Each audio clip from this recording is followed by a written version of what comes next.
Προς του εν Αγίης Πατρός ημών Βασιλείου του Μεγάλου του Ουρανοφάντορος και πάντων σου των Αγίων. Αμήν. Το απολυτίκιο του Μεγάλου Βασιλείου. Εις το όνομα του Πατρός και του Υιού και του Αγίου Πνεύματος.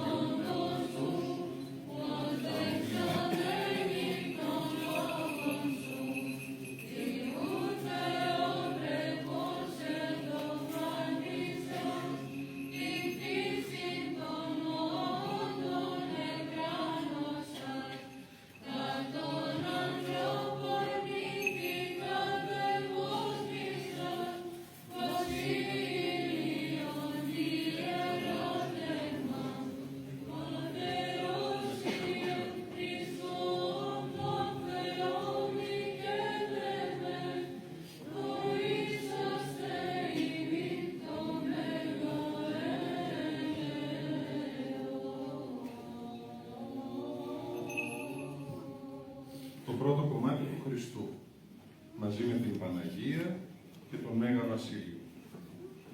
Το δεύτερο κομμάτι, των πατέρων της ενορίας, του πατρός Βαρνάβα και του πατρός Νικολάου.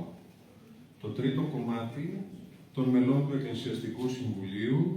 Το τέταρτο κομμάτι, των κυριών του Φιλοπτώχου και όλων των εθελοντών και εθελοντριών της ενορίας. Και το τέταρτο κομμάτι, όλων των ενοριτών και όλων όσοι σήμερα βρίσκονται εδώ στη Θεία Λειτουργία. Έχουν ετοιμάσει εδώ οι πατέρες, ο πατήρ Βαρνάβας και ο πατήρ Νικόλαος, μαζί με τους συνεργάτες τους, αρτίδια μικρά, τα οποία θα τα πάρετε όλοι στο τέλος. Και υπάρχουν μέσα σε αυτά τα αρτίδια, όχι ένα, όχι δύο, 12 φλουριά. Οπότε υπάρχουν και 12 δώρα τα οποία έχουν ετοιμάσει. Να ενημερώσετε αν κάποιος βρει το φλουρί, ώστε να λάβει και το ανάλογο δώρο. Του Κυρίου δεηθόμεν.